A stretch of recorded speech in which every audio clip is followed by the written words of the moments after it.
Hey, welcome back to another episode of the Horror Movie Review with Daniel Richardson. And yeah, this week, so I noticed a few weeks ago we went kind of obscure. We did some random movie that I personally never even heard of before this, and it had a bit of a viewing spike, so I figured, you know what, let's go a little obscure again. And yeah, if you saw the title, because you had to, because you clicked the video, doing a movie called Night Child. But we'll get to that here in a little bit. You know how we do things on the show. First, we get to a little bit of horror movie news, which, once again, I'm scraping the bottom of the barrel on this shit because when the world's locked down, there ain't a whole lot going on. They did announce, and this ain't even horror movie news, but I don't know. It feels right at the horror movie news front, even though it's superhero news. For some reason, it just fits right in. It's not out of place, we'll put it that way. Anyways, Batman was scheduled to come out, I guess, in the summer of 2021. And, of course, it got pushed back, but it's got pushed back to October 21st, I believe. Or, sorry, October 2021. I'm not sure the exact date. But it's, close to, 2 years, exactly after, the Joker was released, also in October. And, I mean, there's no doubt, there's nothing there. Batman will dominate yet again, so it's just it's not bad. Not a bad thing. I mean, it could dominate in the summer as well, but there's so much more competition, blockbuster-wise. I don't know why they don't just do that more often. Just start releasing major blockbusters, in the shit months, because, fuck it. No one's going to compete. Not a single person going to compete. New Pixar movie, Cars, just put it in fucking January. Dominate. Just dominate. Moving right along now, I saw listened to a whole interview. They did a podcast with Michael Gross. He's the dude from Tremors and Family Ties. Anyways, apparently they got part 7 of the Tremors series. Up to 7? Goddamn. I think I own all of them too. I think they're over in the collection somewhere. Anyways, we're up to 7, and I guess the movie itself is actually completed. As far as I know, or as far as Michael Gross knows, it's completed. He don't know if it's been edited yet, but he figures that Universal probably did that since it didn't take a whole lot of people to edit the movie. You can do that at home. No social distancing, required there. Anyways, he said it is filmed and ready to go on out there. So he didn't know if Universal's going to hang on to it and still do it. I think it was supposed to be released around Halloween time in October this year. But once again, these are straight-to-video movies, so I really couldn't see them really rescheduling that. But who knows? I don't know. But yeah, he said, but the working title, this is just the working title, it's Tremors Island Fury. And apparently they're doing the old Jurassic Park thing. This dude who's filthy rich decides that he wants to open a big gaming preserve so he can hunt whatever he wants on an island, and he decides to put the graboids on the island. And I'm just going to guess shit goes wrong, and they have to bring in Burt Gummer. Oddly enough, his boy was in the last 2, played by Jamie Kennedy, and his name was not on the fucking thing, so I don't think Jamie Kennedy made a comeback on this one, so it is what it is. But yeah, Tremors Island Fury coming to a straight-to-video on-demand streaming service near you. Also in the news, Westworld, apparently 3rd season's out right now. It's been renewed for a 4th season. Do with that what you will. I have not watched Westworld at all. I hear good things. I actually hear great things. I just personally have not seen it. I've seen the original movie. Oh, not Josh. James Brolin. Dad. Papa Brolin. I seen it with him. I liked it. I thought it was really good. Never saw the sequel. Future World, I think is what it was. Didn't see it. I didn't see the show either, but, I just have a feeling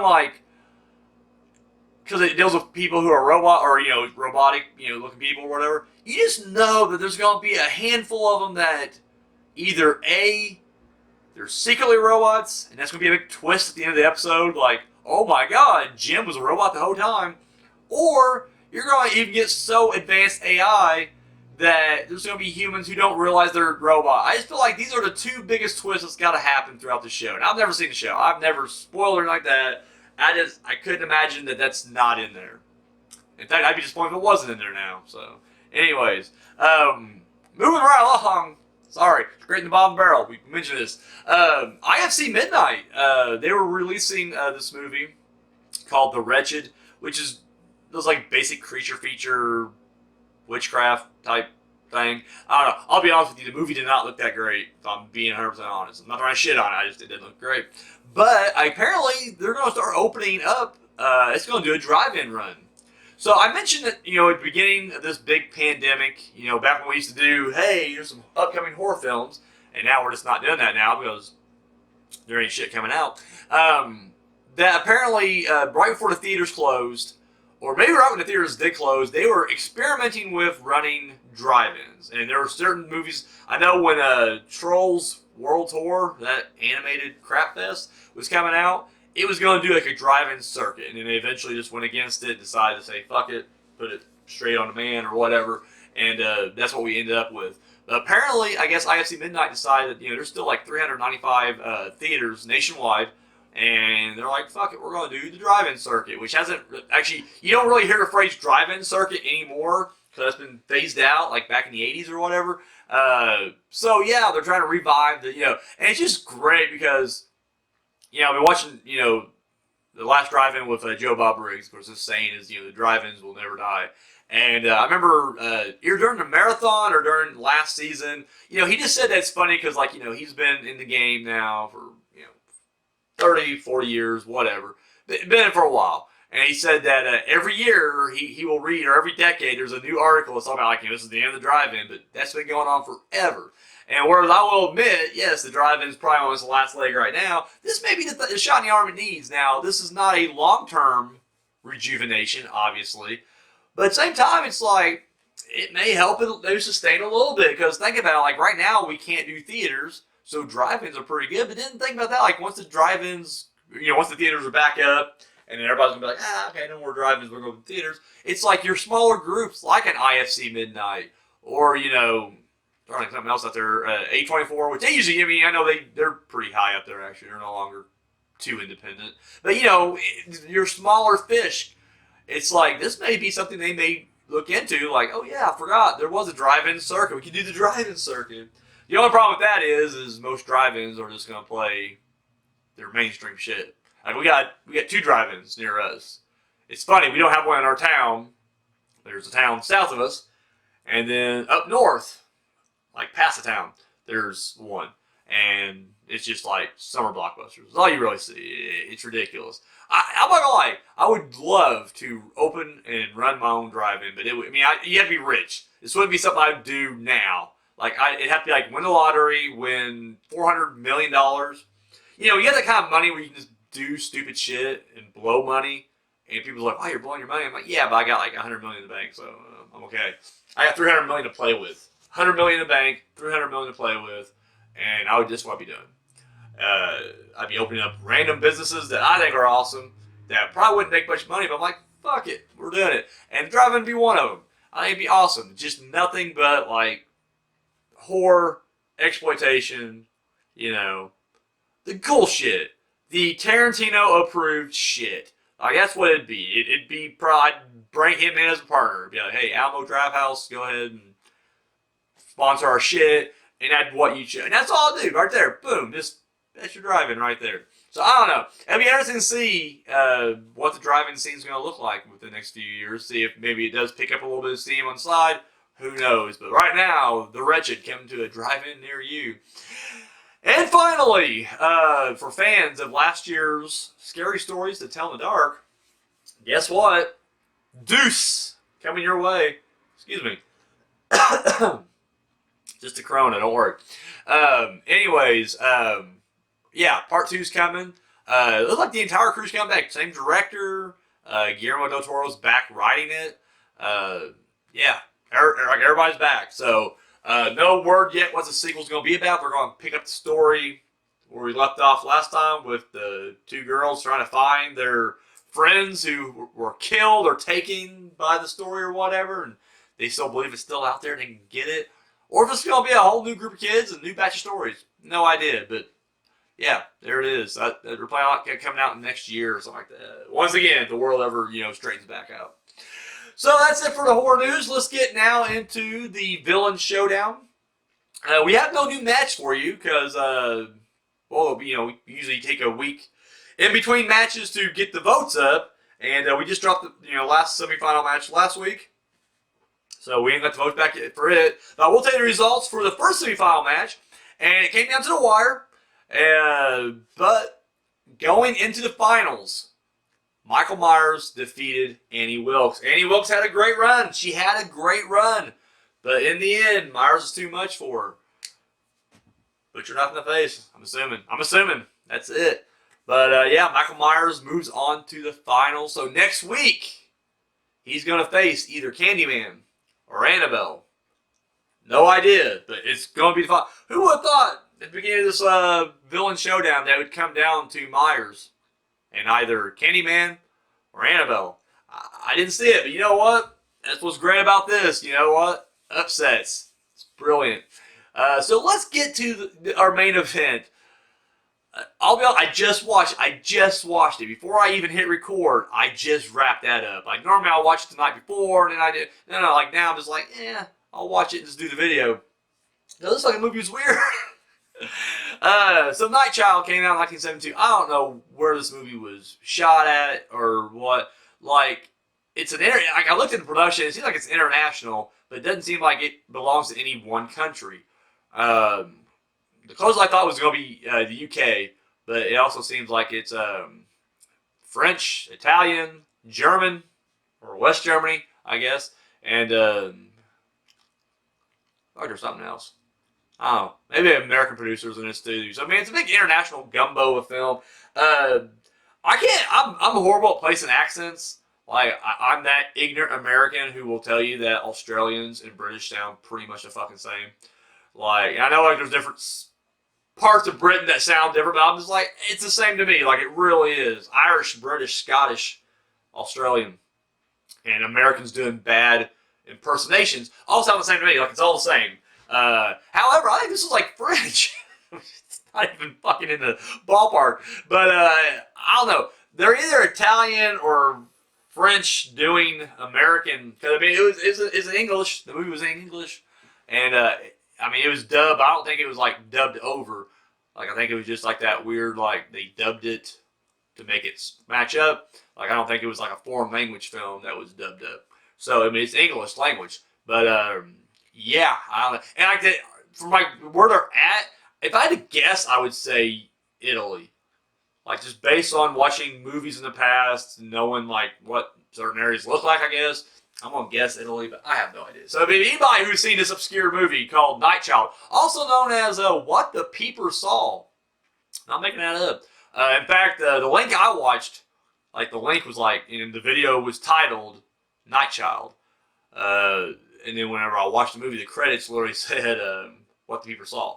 And I looked it up, and it was like, yeah, it's an alternate title. So I'm going to keep calling it Night Child. I'll be honest with you, this was a tough movie to track down.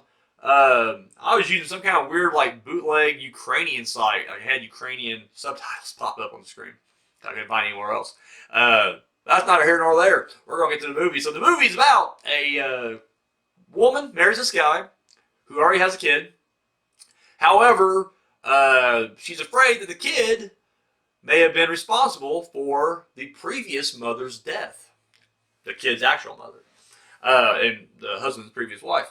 And that's kind of just the basis of this thing. So, it starts off, it just shows a woman getting into the bathtub, naked, titties galore in this movie. I reviewed last week on TPS TV Friday 13th, Part 6. And there's a sex scene in there where this one girl is just riding on top of court. Like, she's doing this weird, like, dance while she's banging him. Like, no titties. Like, they're both fully clothed. And I'm like, what the actual fuck? Like, people fuck like that? Like, seriously? Like, I'm like ugly fucking chud, but I still get naked to do the deed. And I'm sure they didn't want to, but every woman I've been with got to do the deed. There's been none of this, like, I'm going to leave my shirt on and my full clothes while we bang. It doesn't happen. And I hate PG-13 sex scenes. It's fucking bullshit. And Friday the 13th Part 6 was not even PG-13, but it's definitely a PG-13 sex scene. So it's like, fuck off.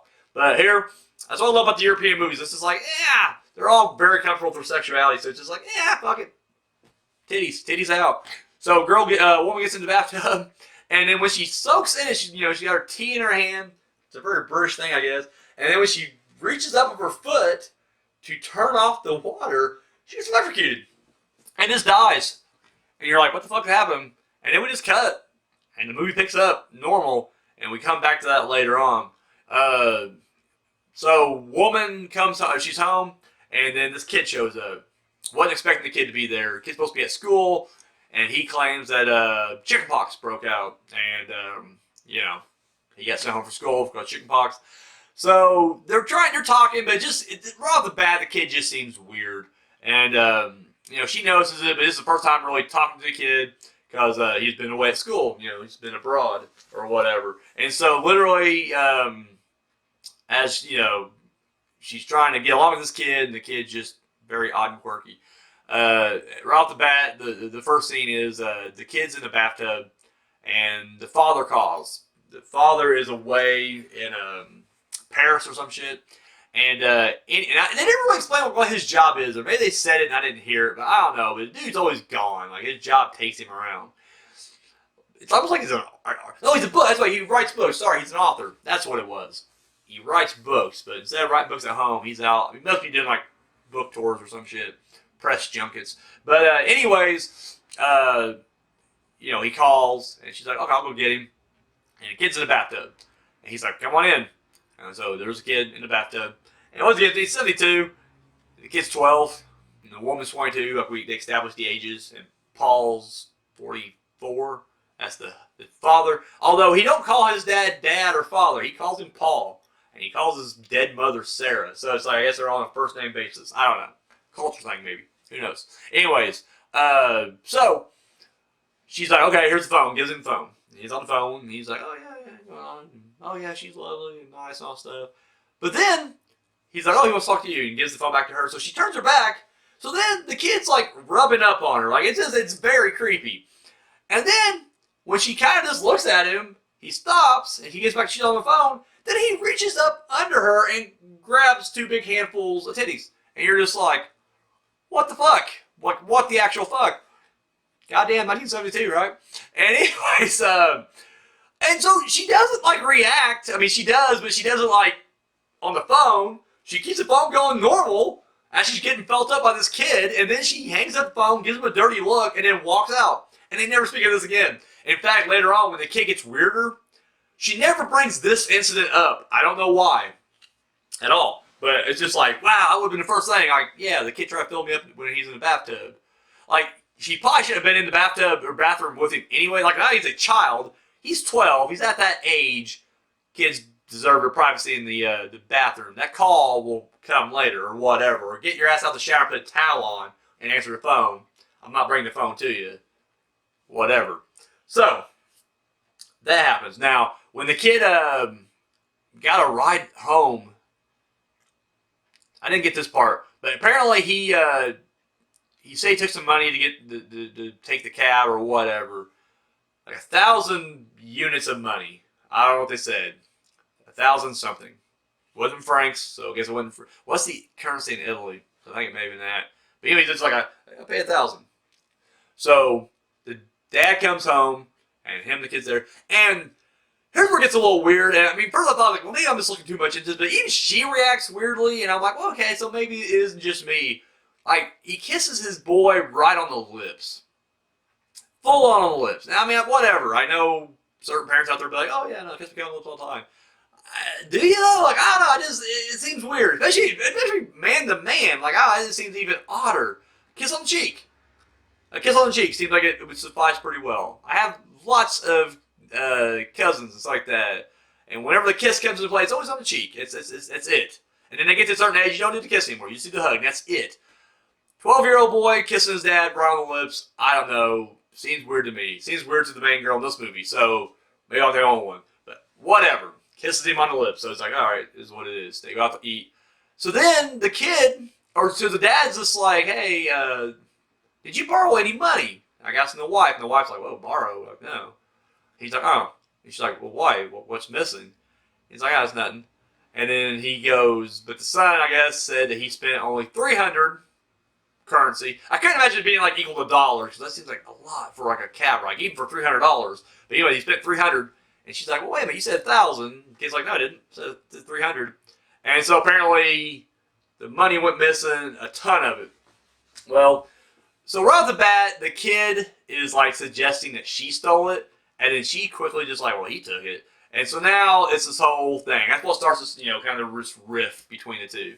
Eventually the money comes back, and it's just wadded up at the end of the back of the drawer. So the dad, it's almost like he kind of knows, but he's just like, well, maybe it's back there the whole time. I just didn't see it. But it's like, all right. So this rivalry kind of keeps going between the mom and the kid, or stepmom and the kid, sorry. And it just kind of gets even weirder to the point where, like, at one point, he accuses her of going through the room when she's looking for money. And she didn't find the money, but she found this letter he tore up. And she caught him, like, hiding the letter early in the movie.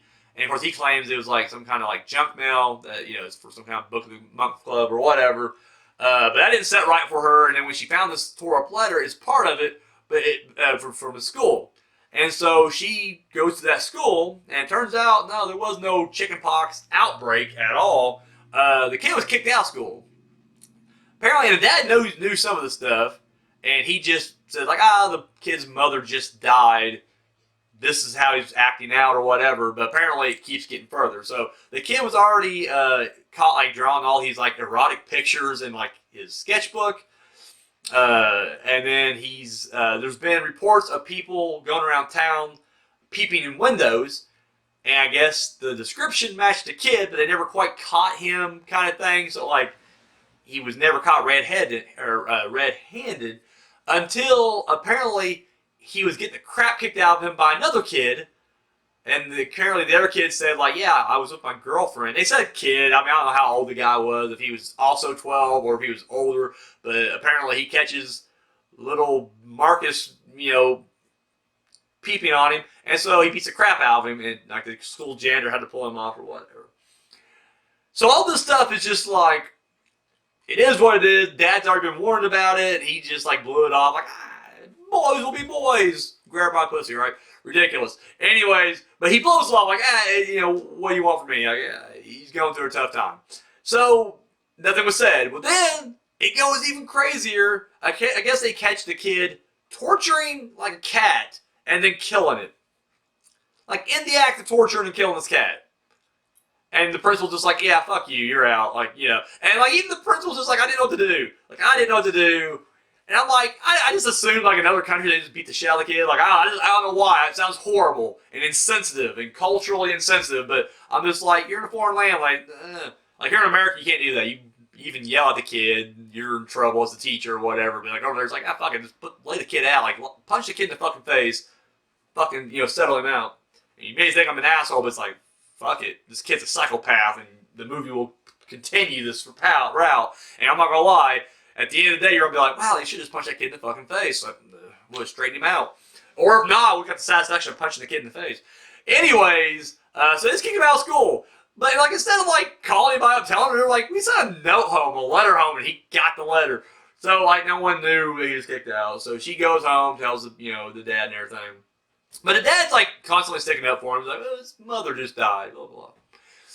Anyways, we find out later that the mother, they said she had a heart attack and she had a weak heart. Turns out that was not quite the truth. When she, somehow, they don't know how, this wire touched the pipes. Somehow, this electricity got to the plumbing pipes. And when she touched the faucet, she died. Now, had she been fully healthy, wouldn't have been a big deal, and she would have just got a jolt and went down. However, because of her bad heart, she died. Now, for whatever reason, like, you're already establishing the kid's a fucking weirdo, and you're just like, clearly the kid. But for some reason, the wife just starts thinking, like, the husband did it? Like, the husband killed his wife? And it's just like, where did that fucking theory even come from? Like, the whole movie, you're just like, me and the husband are great together. We're happy. The only problem is this weird fucking kid. And then when she realizes that the mom had a bad heart and there could be foul play, she goes straight to the husband. Instead of going, yeah, the kid, because obviously the kid's a fucking psychopath. But she didn't do that. No, she's just like, nah, the husband. So anyways, it just gets stupider. So at one point, she discovers that there's a hole in her ceiling in her bedroom. And that when she went to discover this thing, someone poked a little hole in the ceiling and then covered that hole with this gauze. However, so she confronts the kid with it. And she's like, what the fuck? What the fuck? And of course, the kid's like being very coy about it. At this point, the kid has already pretty much talked about how he didn't really love his mother, and that when he found her body, he laughed. And it was just like, and once again, the whole time the wife's still thanking the husband. Once again, I don't know, I didn't write the movie, so fuck it. So when she confronts the kid, at this point, the husband is gone. And the husband is clearly taking the kid's side. Like, when just normal dinner is happening, like they're just ignoring her, having their own little conversation, and she's just kind of getting jealous by it. And that's the thing, like, they don't paint her completely, like, above it, like it's all in her head. Like, she does do a lot of the petty jealousy, too. So it does kind of make the father kind of, like, his hands tied, because he's just like, yeah, the kid's fucking weird, but she's acting very petty as well. So, I mean, it does kind of, I guess, even out. But, her and the kid are getting snappy with each other, and so everything. So anyways, the dad leaves, and before the dad leaves, like, she gets really fucking wasted.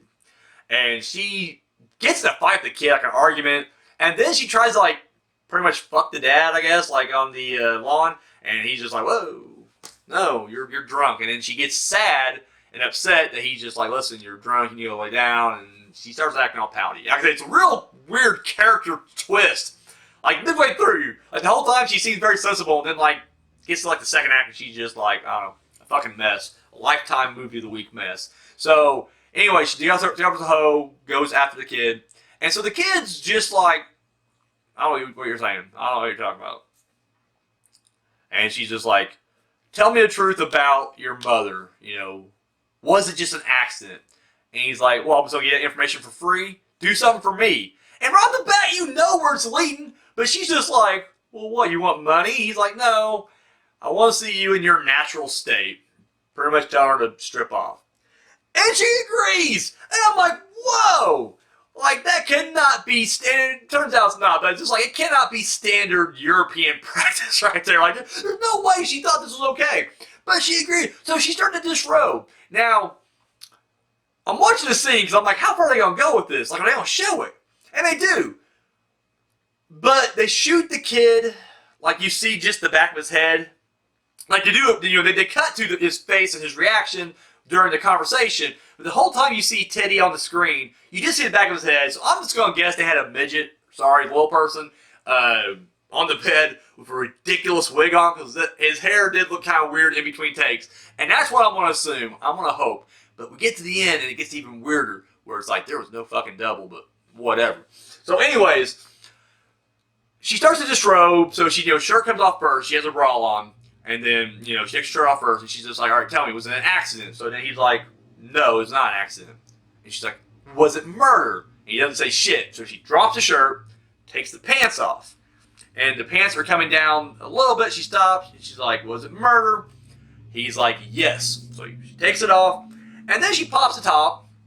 Remember, 12-year-old kid, it's Europe, so I guess it's okay. And then she's just like, so did your father kill her? And he's like, no. And she's like, you're lying. And he's like, I did it. And you're lying, takes the panties off, and he's like, I did it. Like, he admits it. Like, yeah, I did it. And then she's kind of shocked by all this. And then she goes, you're lying. You just want to see me naked. It's like, no one forced you into this. And she will use this later on. It does come back up, and she's like, I was tricked into it. It's like, no, you weren't. My God. Anyways, long story short, she shows the father the hole, but the hole's fixed now. And it's like, the kid didn't plaster it, and if he did, wouldn't you see it? So I don't know what the hell's going on. maybe she's crazy, who knows, and that comes into play a little bit later too, so I mean that may be part of it. So they agree to have the kid see a psychiatrist. Now, the whole time she's trying to get this kid to open up, because at this point, she's trying to forgive him and just try to pal around with him, and he's just giving her the cold shoulder, and she keeps trying to like, well, tell me about your mom, and he just doesn't want to talk about it. So later on, she's talking to the psychiatrist, and at home, we find out that they had a dog. The dog's now dead. It was in the water, and the kid's just like, I thought the dog could swim, and Dad's like, yeah, I did too, and the kid's like, oh, well, you know, just like, clearly the kid's a little fucking crazy fuck, but the dad doesn't seem to care. And the dad keeps doing this weird, like he's, like, I don't know, when they're talking at the dinner table, he'll just reach over and start, like, caressing. Like, I'm not just saying it. I was getting, like, weird, like, pedophile vibes. And I didn't know if that was what this plot was going. Like, you find out that the father and son are just too close. Once again, 47-year-old dude, 12-year-old kid, what the fuck? And maybe that's why the wife got knocked off, because one of them loves the other way more than just that father-son relationship. And they see the wife/stepmother as the obstacle. I don't know. But that's what the vibe I was getting. If anybody's seen this movie, please let me know what you thought when you were watching it. Maybe I'm just looking too deep into it. I don't know. But he was just like weirdly like caressing the kid's face and brushing his hair. It was really weird. So the mom now, the stepmom, she's talking to the psychiatrist. Trying to see what the fuck's going on. And of course, as she's talking to him, the psychiatrist keeps turning everything around on her. And then, of course, she's just like, why did you get naked in front of the kid? And I'm like, that's a valid question. That's a very valid question. You can't, blame her. And so, anyways, the mom starts getting freaked out. She's just like, no, you see it? Like, he's crazy. He's been manipulating everybody. And he's lying to everybody. And no one believes me. And then a doctor comes in like a white, he's an orderly. And then she freaks out. But then here's where it gets weird. We go into a weird montage where I didn't know if we were still dreaming, what was real, what wasn't. So I'm just going to tell you what the montage consisted of. And the montage was showing different scenes that were cut within each other. So sometimes you would see one thing, and then you see the next scene, and then it cut back to that first scene, and you extended to that. So it just all jumbled up, and I was like, what the fuck's going on? So within this thing, we see the mom back at home, and the father is happy. He's in his little floaty chair in the pool, and the mother and son, or the stepmother and son, are happy in the pool, and she hugs him. And then we show the stepmother grab a pillow, and she puts it over the kid's face, and she tries to smother him, and she's smiling while she's doing it. And the dad comes in and pulls her off. And she's fighting, and she's trying to, take him down.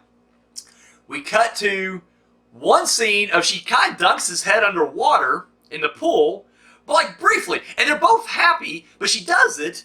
And then he just quick, like instantly, like instantaneous, goes to like dead man floating position. And then she walks away, and he's dead apparently. Like, what the fuck? But then we cut to now the kid's on the bed, and we're back to the scene where she was taking the clothes off, but she's happily disrobing, and the kid's in the shot. This is 72. There's no camera trickery. There's no cut scenes.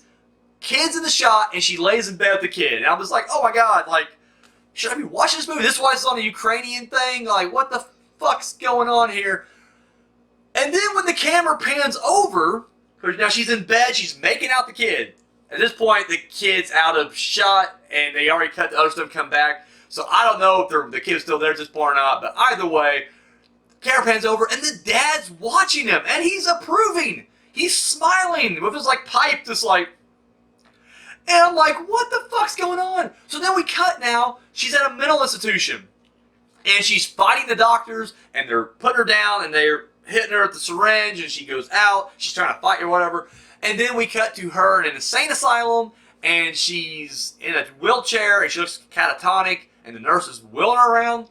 And once again, this is, I'm telling you in the order they kind of happen, but they're so cut together that they're out of sequence, if that makes any sense. I'm sorry if that sounds weird. It's a weird fucking movie. But then at the end, he goes to pick her up at the hospital. Now, they never explain why she was in the hospital, But the next scene shows the kid and his new dog. He has a new dog because the dad's like, I'll just buy the kid a new dog. One dog weirdly drowned. Not going to suspect him. And the kid's happy to see her, and she's happy to see the kid. And I'm like, okay, so wait, what the fuck happened? Did she molest him? Did that happen? Like, in her mind, she's telling herself she didn't do it, and she really did. Which, the father, who's weirdly into his kid, too, is just like, yeah, that's what normal. Did that really happen? Did she drown him in the pool? Because that's the other thing I forgot to tell you. So when she does that instantaneous dunk, and then he just instantly goes drown, they show another scene, like after it cuts out and does other stuff, where she's holding him underwater, and he's fighting to get free, and she's fucking putting him under. Or, did she smother him pillow? I'm guessing these are just what's going through her mind as she's at the mental institution. And I guess the truth's somewhere in the middle, where clearly she didn't kill the kid, but maybe she tried to, but they never explain it. They never explain it. It's so weird. So she gets out, and I'm sorry, spoiler, I hear you said that earlier on, I guess spoiler alert, because I'm going right to the end here. It's 1972, it's a movie you never heard of, so eat a dick.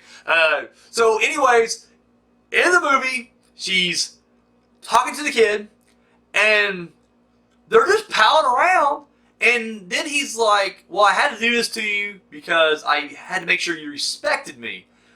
And she's just like, well, I totally understand it. And then it's like they're joking about possibly killing the father.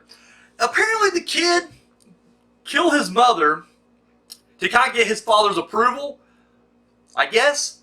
And the father kind of knows he did it, but doesn't want to believe it. Whereas now she knows that he did it, knows that he's a manipulative little bastard, and so now it's like she's acting like she's down with it. And so now they're jokingly like, we're going to kill the old man because he's insured and we'll collect the inheritance on that or whatever.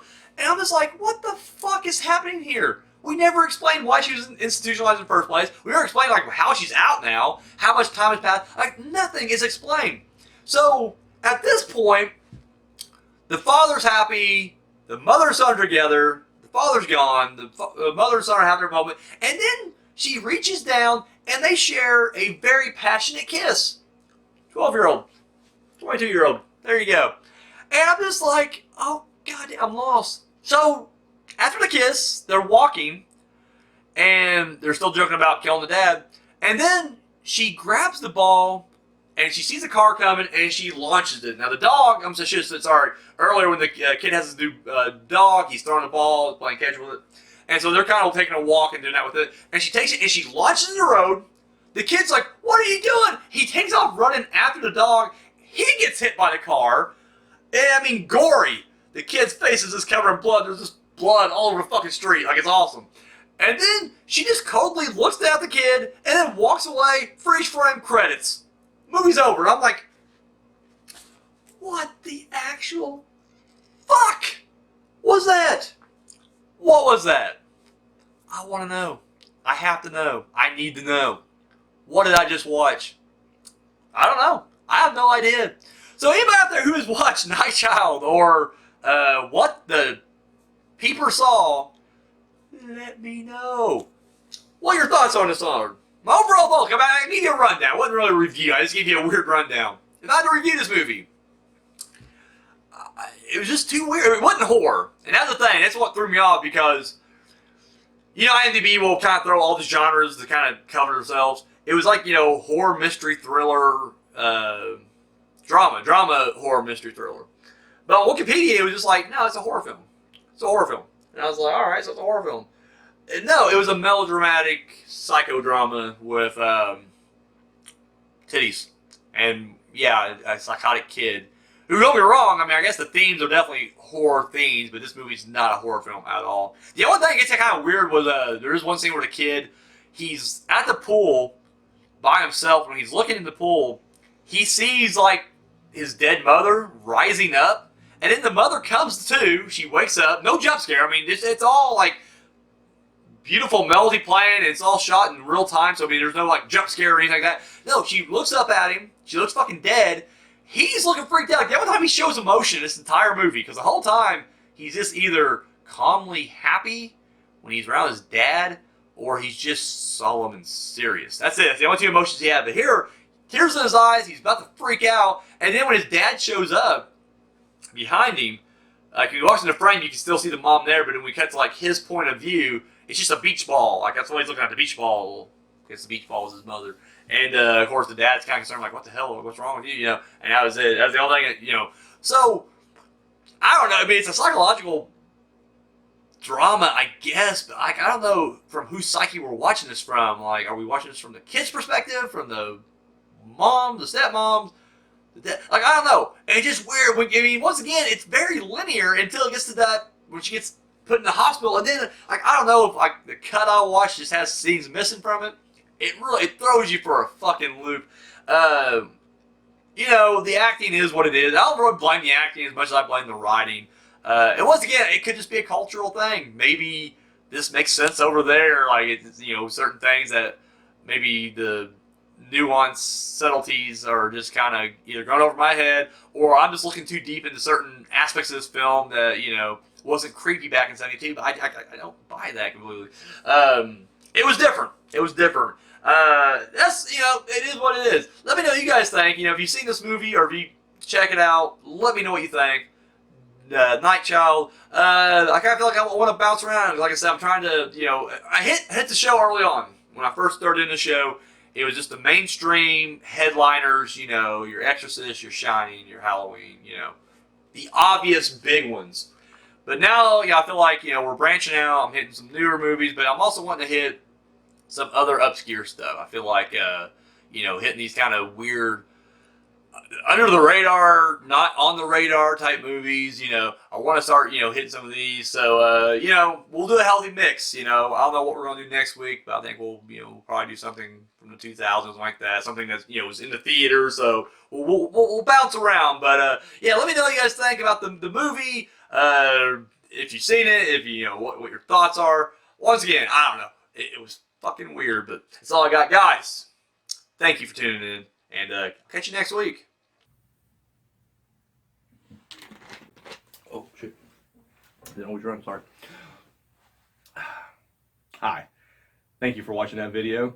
Be sure to give us a thumbs up, share it, subscribe to our channel. All that good stuff you do right here on YouTube, go ahead and do it. Check out our other videos. Go to our playlist. We got episodes of TPS TV, Journey Through the Dark Side. We got a new show coming out, the horror movie review with Daniel Richardson. And of course, our short film, Entropy. You can find all that and more right here on YouTube.